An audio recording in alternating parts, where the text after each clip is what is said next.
Good day everyone, my name is Charles Chief Steven S. Corpus from BSN 1B, your student nurse from Nueva Ecija University of Science and Technology. Today, I will be performing a log rolling. But first, let me explain to you on what is log rolling. Log rolling is a common patient care produced or performed by many healthcare workers, such as nurses and student nurse.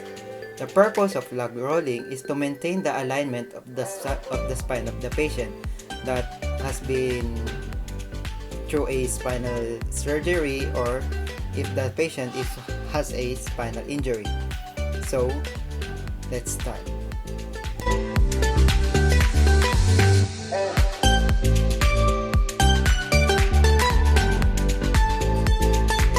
Before we start, close all the curtains to gain for privacy for the patient.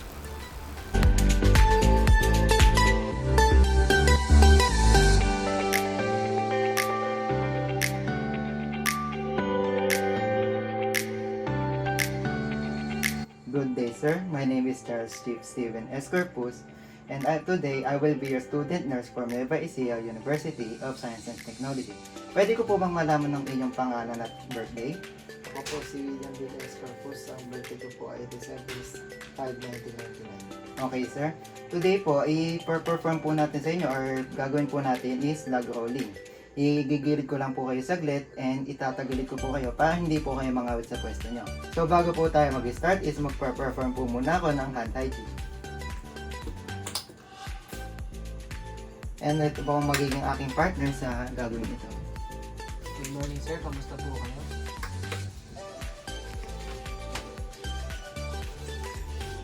Yan. So, after po mag-hand hygiene is ititiklop na po namin sir ang inyong kumot para di po maging abala sa ating gagawin.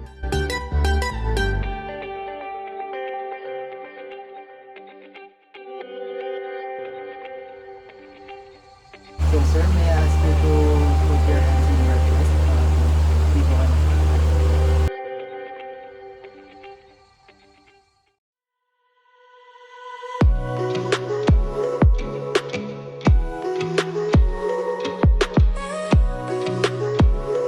And then, just roll the lifter.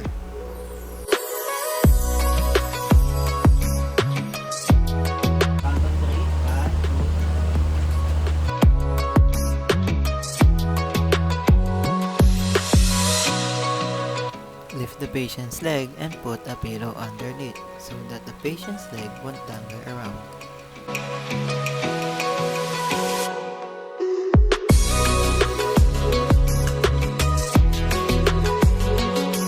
On the count of 3, 1, 2, 3.